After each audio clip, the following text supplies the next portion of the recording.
and welcome into a special Friday night episode of Tiger Territory, part of the Foul Territory Network, a Detroit Tigers podcast. I'm Kieran Steckley. With me, as always, a man who's never confused about which city is actually the D. He is Cody Stavenhagen. How you doing? If there was any confusion, I think Tarik Skubal might have just offered a little verdict. At least Friday night, it was Detroit, and there's not much doubt about it. Seen a lot of good Tarik Skubal outings, Kieran. Was that the best? Was it the best? He gave up a run, but I think that was the best Tarik Skubal outing I've ever watched.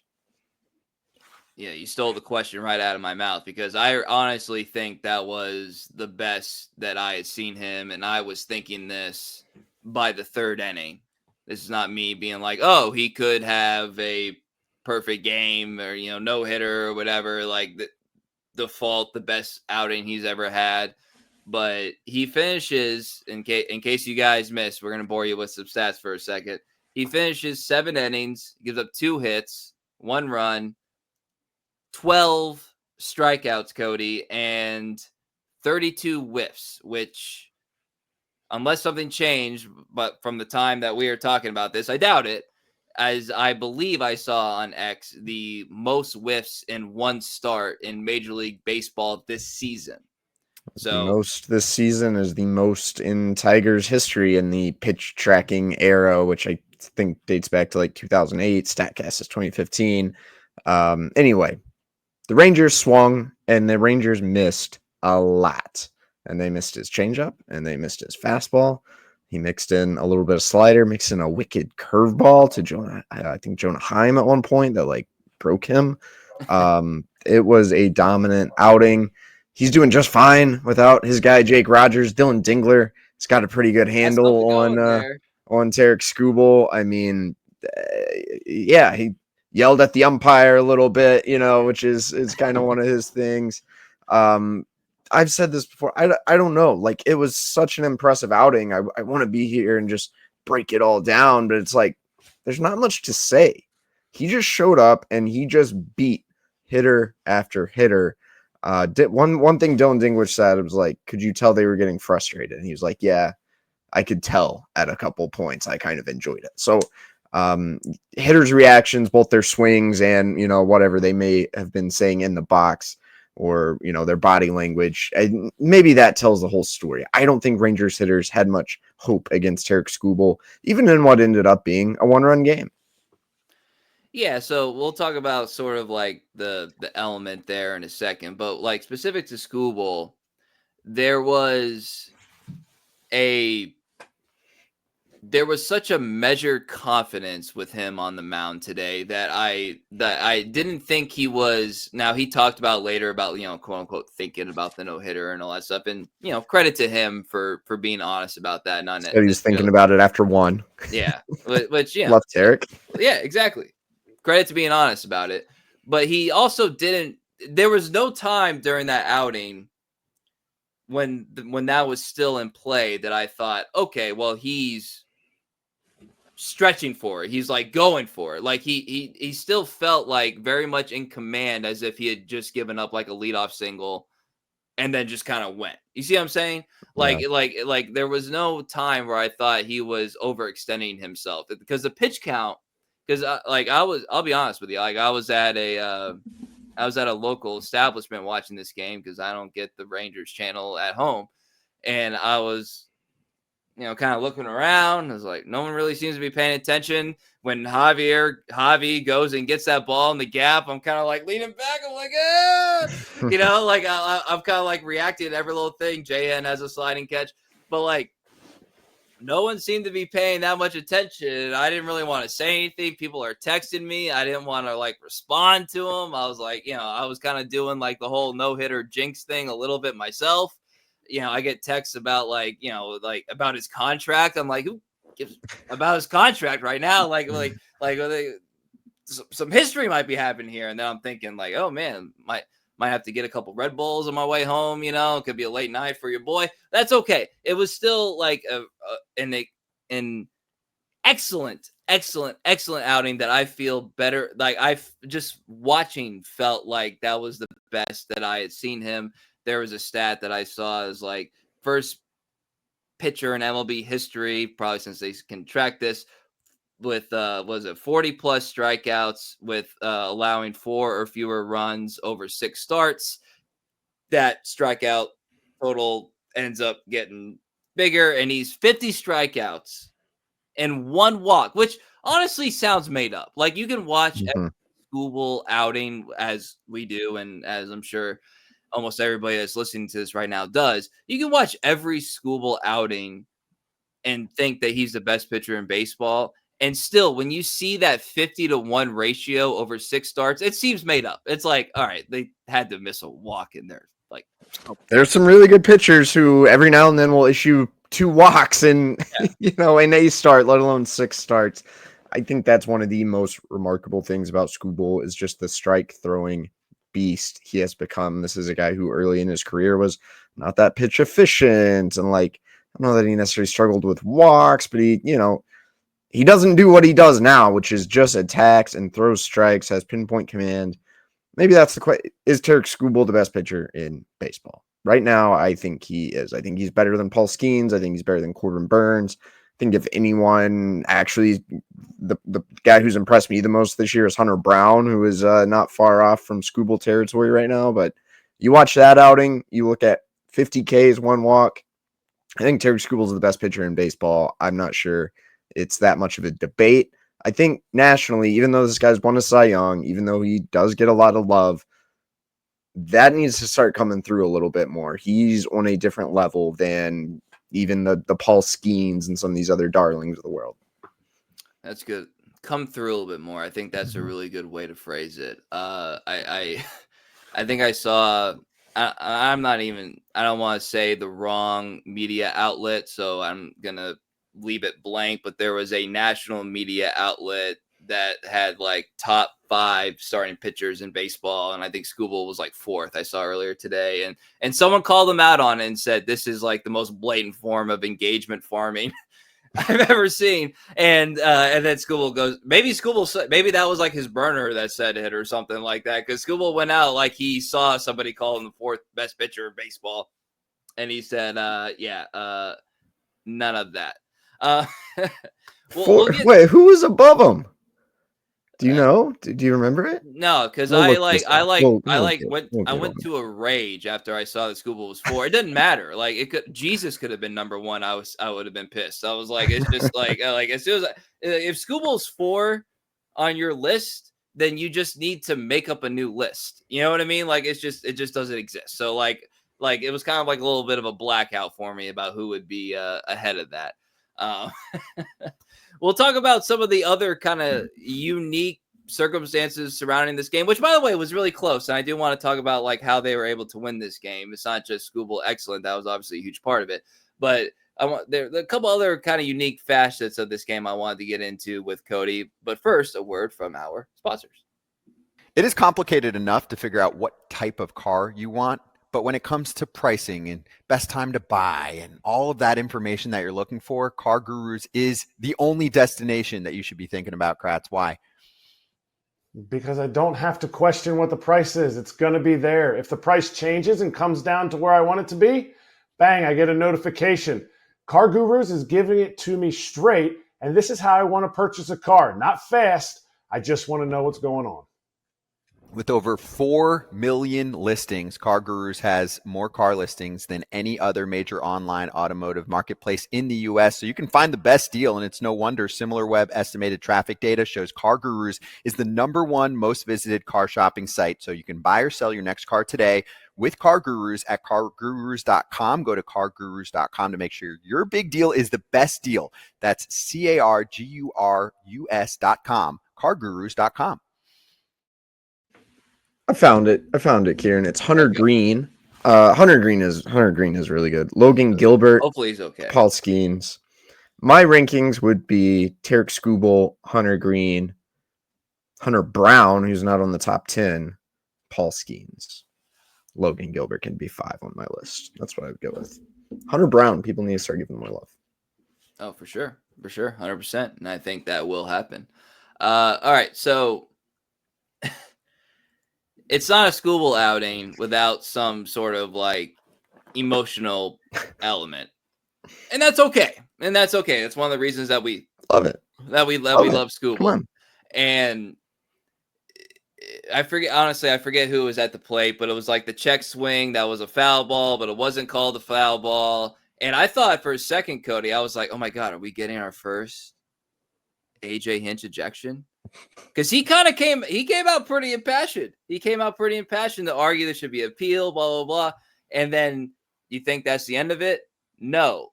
All of a sudden, home plate umpire Malachi Moore is almost like he's not charging the mound, but he's making a walk to the mound, and Dylan Dingler is getting in the way of the umpire facing Moore. As Skubal, obviously he had a couple of more comments there. To his credit, he was like, all right, I'm done, like right at that moment. But I don't want to say I've never seen that, but that was a relatively unique circumstance that I had witnessed where it was a clear miscall. Miscalls happen. And then manager gets into it with said umpire, and then starting pitcher prolongs it with said umpire, and said umpire is like almost like I said, engagement farming with the list there. Kind of engagement argument farming with Skubal there, to the point that Dylan Dingler had to like play peacemaker. It was a relatively unique circumstance. Yeah, honestly, this is one of those things that sometimes comes through, I think, better on like the TV broadcast, because I'm up in the press box just kind of being like, what is going on, and the camera angles aren't like quite as good, and I was just like somewhat confused most of the time. Oh, I don't really have any great analysis. Good thing no one got ejected, I guess, although I'm always a fan of AJ getting ejected just because he's yet to happen, by the way. He promised that he would get it out early in the season, and I don't know. We're almost 40 games in, and he lied to us on this podcast. Yeah, it's kind of messed up. But yeah, it was like I said, it was a pretty unique thing. You don't see that a lot because, again, we all like Moore was kind of on edge a little bit. I'm not going to sit here and be like, oh, he missed this many balls or whatever, but like the Rangers bench was kind of on him a little bit for some what were bad calls, and then you confound like this situation. Like he had been hearing some barking a decent amount from, both sides, I guess, like by the time we got to that point, and that's okay. That's part of the game. It happens. But the other weird thing was the 4-out situation, Cody, where it's, Sweeney to Torres for the third out of the inning called out live. I was like, I don't know about that. And then the couple of replays I saw, I was like, I don't know about that. But they play it out for a pickle, between third and home and get the out. And then again, I'm watching the Rangers feed on TV without audio. I'm listening to Dan Dickerson, and they just show Bruce Bochy like he's going to like challenge it. And he does do the headset motion. And then the umpires convene. And then it goes to commercial, and then it's just like we're playing on. So that was another weird situation where I was like, is there a ruling on, let's just say they did challenge and overturn, like what would happen to the runner that, had been on third? Like all these like kind of, and again, we're talking about a close game here. Like this stuff could have like come into play like quite easily. It was a couple of circumstances that I was like, I don't know if I can pinpoint. I've been watching baseball, not like a long time, but a decent amount. And I don't know if I've seen like those two things, especially happen in the same game. Yeah, I think this play, it was actually kind of consequential, right? Because we don't know what would have happened if they go back and review it and the runner is ruled safe at second. I'm doing this live. I don't have a rule book in front of me. I'm still a little confused on it. Someone with the answers, feel free to hop in our mentions and tell us how dumb we are. Like AJ Hinch after the game was talking about, what a smart play it was by Glaber to like go ahead and finish that play, which like, I guess there's no real reason not to finish the play, but the third out had been completed. Like the runner who was caught in the pickle, like might as well have just started walking off the field, right? Like even if it was reviewed and he's ruled safe, nothing after that should have mattered, right? Right. And actually, to AJ's credit, he was asked, well, what would have happened if, it was reviewed, blah, blah, blah. And he said, well, then I would have got my first ejection of the season. But it still doesn't really answer like it was very strange. And actually we could be having a different conversation about that game had that play been ruled differently. Well, I almost feel like, you give Glaber a lot of credit there, and that's fair. But I almost want to give Andy Ibanez more credit because, again, like you're the third baseman. Yeah, you're going to your spot regardless, but you see the throw go away from you, and then like you still, and he's still like Johnny on the spot. You see what I'm saying? So that was as much awareness as anything. Like Torres could catch the ball and throw it all day. Someone's got to still be in the spot and then still be in the mode of rundown mode, which if you've been watching baseball anytime, you know like that sometimes weird stuff happens in rundowns. So okay, well, here's the rule. If replay review results in a change to a call that had been made on the field, the replay official shall exercise his discretion. I think it should say his or her discretion, their discretion, to place both clubs in the position they would have been in had the call on the field been correct. So probably what would have happened is like he's safe at second, the guy's at third, right? Point still stands, like, so nothing after that would have mattered really in any world. But you still have runners on first and second in a close ball game. So, right. Or not, I'm sorry, second and third, excuse me. And with 2 outs there in a decisive ball game. But one of the reasons why this game was decided, in addition to how excellent Skubal was Colt Keith, like exercising every element of the game today. Like he scores the first run of the ball game, like hustling from first on they call it a Dingler double, and I don't think that's a bad ruling. Tough play for Langford there in left field, battling the sun, but Colt Keith doesn't score unless he's like 0 to 100 as soon at the crack of the bat. So I want to give him credit there. And then he also drives in a run after being down 0-2, battling back and getting himself a base knock there to score, to drive in, I should say, the game-winning run. Colt Keith, and we'll probably talk about this more on Sunday when we have like a full picture of how he did for the week. But on the road trip itself, Cody, just on the road trip, 296 batting average, 4 home runs. And that's a 10 game that he played in 10 games, I should say. And then of course today he's what was he, 2 for 3, I believe. Like he played first base for probably like the 7th time this year, and wasn't a shallow first base either. He had to make some. He had to be there in some key spots, especially being that was a close game. This is about as complete a game as we've seen from Colt Keith, I feel like, this year. Oh, you're right. The base running isn't something we view as like a strength of his game, but it was there in a huge way. And yeah, to your point, even a smaller sample, but Colt Keith is 8 for his past 15. He's talking about moving his contact point up a little bit. Clearly his timing, he's figured something out because he's hitting the ball. He had a 450-foot bomb. You look at his spray chart that was all these little singles to the opposite field. Well, now there's a ball on there that barely fits on the page to the pull side. So all you guys who want to send down Colt Keith's doing just fine. Still a little weird, like working him in the lineup with Torque playing so well, and it kind of impacts what you can do at DH. Like probably means less DH for Kerry Carpenter. It's, I guess, a good problem to have if Torque and Colt Keith and Glaber are all 3 playing well, which they pretty much are. But yeah, the demise of Colt Keith was greatly exaggerated. He's rolling right now. Yeah, he's rolling, and that's sort of like, those are kind of like the small things I was kind of looking for in today's game specifically, because you play your 3rd game in 2 days, obviously with a doubleheader on Thursday with the travel, none of this stuff is inconsequential. Like it's a real thing.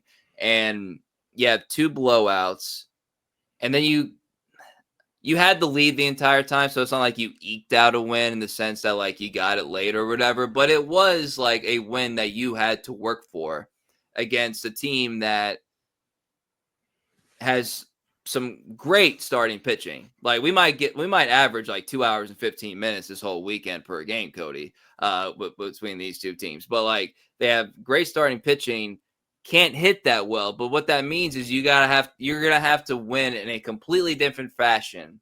And I thought this coming in. You're gonna have to win in a completely different fashion than what you were doing in Colorado, right? And even Anaheim. You know what I mean? Yeah. Or Los Angeles or whatever the hell you want to call it. But this was honestly like a really good sign that they won, in my opinion, that they won the game this week.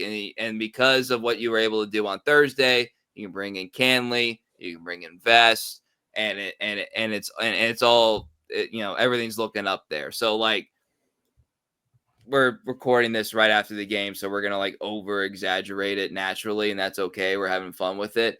But this was the recipe that I thought like needed to happen in order to kind of set up the weekend, because as great as Skubal was and as awesome as Keith was there, it would have been really disappointing to lose on like a couple bloop singles in the 8th, and then all of a sudden after leading the whole game, you gotta go up in the 9th, or in the 8th or the 9th, whatever, like down for the first time all game. You see what I'm saying? So like this was a good professional win from the Tigers tonight. That's how I look at it. No, well, I think that's again one of the things that makes me so encouraged about this team right now. They're playing a dominating brand of baseball, and that they're dominating the teams they should dominate. They're finding other ways to win on days maybe the bats aren't clicking. They can go to that grinded out style.